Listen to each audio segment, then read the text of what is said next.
Ok, alors aujourd'hui, j'aimerais revenir sur des SES, niveau première, sur le chapitre des liens sociaux.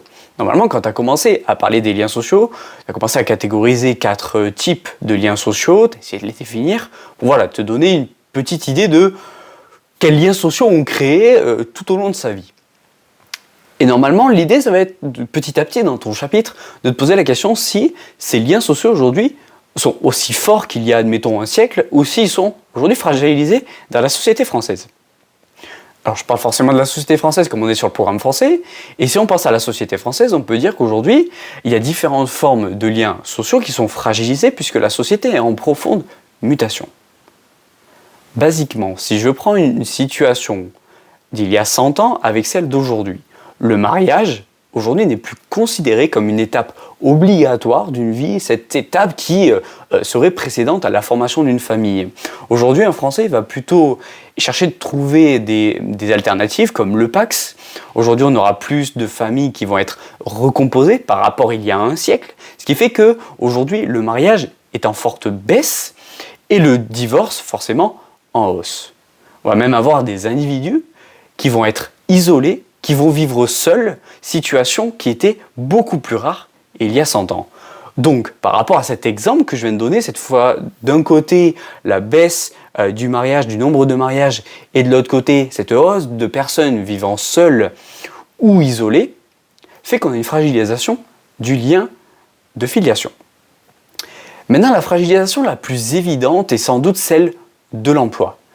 Si dans les années 60, le chômage était très faible, et la plupart des individus avaient un emploi en CDI, un contrat à durée indéterminée, aujourd'hui l'insertion de l'individu sur le marché, donc sur le marché du travail, est aujourd'hui beaucoup plus difficile parce que justement, il y a un taux de chômage élevé.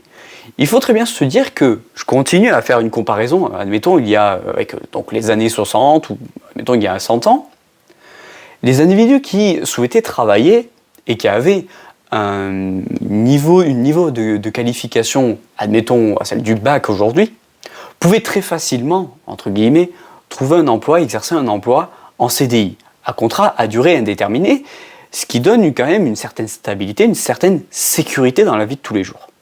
Alors qu'aujourd'hui, avec une division du travail, normalement tu l'as vu avec la solidarité organique, on a une division du travail qui amène les entreprises à demander de l'emploi. Je rappelle bien que sur le marché du travail, c'est les entreprises qui demandent l'emploi, du travail en tout cas, et les salariés qui offrent leur force de travail, qui offrent le travail. Du coup, ces entreprises-là vont chercher à maximiser leur profit. Ce qui fait qu'on va avoir des salariés qui vont pouvoir travailler par exemple à temps partiel ou en contrat à durée déterminée, en CDD ou en intérim. Ce qui fait qu'on a une montée de la précarité. Puisqu'on imagine bien qu'il y a 100 ans, on travaillait en CDI, on faisait 40 heures par semaine, et puis voilà, on avait une sécurité tous les jours. Bon, ça amène d'autres conséquences, une fatigue physique, etc. Mais en tout cas, économiquement parlant, et par rapport aux liens sociaux dont on est en train de parler, ces liens sociaux ne sont absolument pas fragilisés, ils sont réguliers et forts entre les individus. Alors qu'on imagine très bien qu'aujourd'hui, un individu qui va alterner entre phases d'activité économique, d'inactivité économique, imaginons un individu qui, pour un tel niveau de qualification, ne trouve pas d'emploi. Il va aujourd'hui, par exemple, s'inscrire dans une agence d'intérim qui va lui proposer des missions. Des missions, ça peut être quoi ? Du jour au lendemain, on va t'appeler pour te dire, ben voilà, j'ai une entreprise qui a besoin de main-d'œuvre et qui a besoin de quelqu'un pour un jour. Donc tu vas faire une mission pour un jour. Tu vas pouvoir faire une mission pour 2 jours, pour une semaine. Ce qui fait que, ben voilà, d'une semaine à l'autre, tu ne sais pas encore si tu vas travailler ou non, tu ne sais pas si tu vas pouvoir vivre tous les jours. Donc ça t'amène à avoir une situation précaire et très instable. Et une montée de la précarité, on peut la lier, puisqu'elle induit une disqualification sociale. Aujourd'hui, il faut se dire qu'on a des individus qui vont, globalement, plus étudier qu'il y a 100 ans. On va avoir beaucoup plus d'individus qui vont avoir un bac plus 3, un bac plus 5, etc. Mais dans le sens où l'école aujourd'hui, grâce à la démocratisation, la massification scolaire, permet quasiment à tous d'accéder un diplôme, donc faire des études supérieures, avoir une licence, avoir un master, etc., fait qu'il y a tellement d'individus aujourd'hui qui vont avoir ce bac+3, cette licence par exemple, qu'avoir une licence va devenir banal en fait. Et ce qui va amener à une dévaluation du diplôme, puisque ce qu'il y a, comme si je compare avec il y a 100 ans, un bac+3, oh, on était le roi du monde entre guillemets, aujourd'hui un bac+3, on ne peut pas faire grand chose, à moins d'avoir travaillé, d'avoir étudié dans un secteur très professionnel. Si c'est une licence qui va être très générale, en sociologie, en économie, etc., au bout de 3 ans, en réalité, on ne sait pas faire grand-chose. Ce qui fait qu'avec un bac+3, si on avait au départ prévu entre guillemets, ou en tout cas, essayer d'espérer atteindre un certain niveau de vie, comme on est, admettons, des milliers, des millions à avoir ce même niveau de qualification, on ne va pas pouvoir forcément accéder à ce poste-là, ce qui amène une disqualification. Je donne un exemple très facile. On prend une grande ville, admettons Paris. En septembre 2023, une promo d'étudiants, admettons, en économie, en marketing, accède à un diplôme qui lui permet d'accéder à un emploi. Imaginons qu'à Paris, il soit 2000 de cette promo à avoir eu ce diplôme-là. Mais si à Paris, il n'y a pas autant d'emplois, est-ce que tous peuvent y accéder? Non. Et dans ces cas-là, je te ramène un petit peu sur le chapitre, sur le marché, si tu l'as vu. Le marché du travail fonctionne comme n'importe quel marché, dans le sens où on a une offre de travail, une demande de travail. Et tu l'avais vu, normalement, si l'offre est plus élevée que la demande, donc je rappelle que l'offre, c'est les salariés qui demandent leur travail, d'accord? Si l'offre de travail est plus élevée que la demande, comment on refait cet équilibre-là, cet équilibre dont parlent les néoclassiques? En réalité, qu'est-ce qu'on doit faire? Si on parle de n'importe quel marché, les prix doivent diminuer, sinon on est dans une situation de surproduction, et c'est absolument pas l'intérêt des entreprises de produire pour pas tout vendre. Si je vends 100 produits par jour et que je sais que je vais en vendre 80, je vais pas continuer à en produire 100, puisque je sais qu'il y en a 20 que je vais à chaque fois stocker et que je vais pas vendre. Donc dans ces cas-là, qu'est-ce que je peux faire? Je baisse mon offre ou je réduis les prix. Et dans le cas du marché du travail, qu'est-ce qui va être réduit? Les salaires. Alors, si on se dit que à Paris, il y a 2000 offreurs d'emploi, dans le sens où il y a 2000 individus qui viennent d'accéder à leur diplôme et qui souhaitent travailler, et qu'il y a, admettons, 1000 emplois disponibles, les salaires déjà vont être tendus vers le bas, et en plus tout le monde ne va pas pouvoir y accéder. Ce qui fait que, pour un niveau de qualification donné, bac+3, bac+5, et ce à quoi on espérerait atteindre, on ne peut pas l'atteindre, et c'est ce qu'on appelle une disqualification sociale. Ok? Ce qui me permet donc de faire le lien avec l'école, puisque j'ai commencé à dire que l'école, en réalité, permet à tous aujourd'hui d'accéder à un diplôme.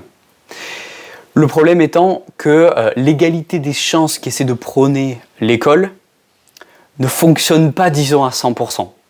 On a un système aujourd'hui en France de bourse, par exemple, qui permet à un individu d'accéder à des études supérieures, mais une égalité des chances pleine à 100%, c'est compliqué, donc on essaie de jouer sur l'équité, c'est-à-dire on essaie de traiter indifféremment, enfin de manière différente, les individus en donnant une bourse à, disons, un étudiant issu d'une famille défavorisée, et pas à l'étudiant issu d'une famille favorisée, puisque le deuxième a un capital économique qui lui permet d'accéder à l'école, alors que l'étudiant issu de la famille défavorisé, va peut-être pas avoir ce capital économique pour se payer cette école-là. Donc du coup, on va lui donner une bourse.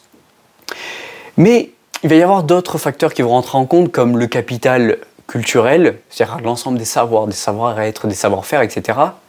Que le second cas, donc l'étudiant issu de la famille favorisée, va peut-être avoir en plus grande quantité que l'étudiant issu de la famille défavorisée. Ce qui fait que l'égalité des chances, en réalité, elle est difficile à atteindre, même si c'est un peu une utopie, mais un objectif que se donne l'école française.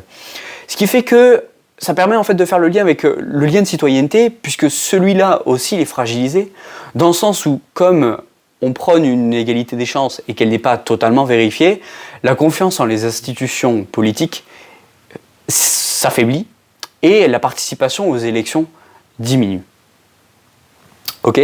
Donc là, on a repris un petit peu tous les liens qui peuvent être tous reliés les uns avec les autres. Je parlais de précarité, je parlais de disqualification sociale. Si on va un petit peu plus loin, on peut dire qu'il y a une forme d'exclusion qui peut prendre plusieurs formes et qui sont spatialisées. Si je reprends l'exemple d'un étudiant qui vient d'avoir un bac plus 3 et qui n'a pas la qualification nécessaire pour trouver un emploi. Pédant à trouver un emploi, il va pouvoir à la limite trouver un emploi qui demande une moins bonne qualification, mais du coup un moins bon salaire par exemple. Ayant un moins bon salaire, il ne peut pas forcément pouvoir se loger dans le centre-ville historique d'une grande ville et va peut-être être amené à habiter en périphérie. Ce qui va amener en fait cette exclusion à créer certains quartiers. On peut parler par exemple de quartiers HLM, où on va essayer de regrouper d'une certaine façon des familles qui vont avoir un même niveau de vie. Alors l'objectif n'est pas de les regrouper, mais comme on est sur des HLM, donc des grands bâtiments qui est constitué d'énormément de logements qui sont tous similaires les uns aux autres, et qui vont avoir un certain prix aussi, et qui va être accessible à des familles populaires. Et ces familles populaires vont se retrouver du coup en périphérie, puisque ces quartiers où on va créer donc ces barres d'immeubles qui vont demander quand même une grande superficie, on ne va pas pouvoir les construire forcément dans le centre-ville historique. Donc du coup on va les construire en périphérie, ce qui va les éloigner des grandes villes et des lieux de pouvoir, des lieux de richesse, de leurs lieux de travail, ce qui les met à l'écart petit à petit et ce qui crée, on peut dire, une ségrégation spatiale. Voilà, j'ai parlé un peu de fragilisation des grands liens sociaux. Maintenant, ce qu'on doit se dire, c'est qu'il n'y a pas qu'une fragilisation des liens sociaux, mais qu'aujourd'hui, on peut essayer de penser à une recomposition des liens sociaux, puisqu'on essaie aujourd'hui de créer, par exemple, une économie dite collaborative, c'est-à-dire, par exemple, la colocation, qui va recréer des liens sociaux, le cotravail, le covoiturage, voilà, tout ce qui est quelque chose, c'est-à-dire on va faire une activité, disons, en lien avec quelqu'un d'autre. Le co-travail, par exemple, pour donner un exemple, aujourd'hui on voit de plus en plus d'espaces de coworking qui sont créés, qui permettent à des individus qui travaillent online, en télétravail tous les jours et qui pourraient rester chez eux, donc ne pas créer de liens sociaux, de se retrouver dans ces espaces-là avec des personnes qui sont dans la même situation et donc créer de nouveaux liens sociaux. Le covoiturage, ça permet de faire des rencontres aussi à chaque voyage et la colocation aussi, forcément, ça permet de créer du lien H24 toute la semaine.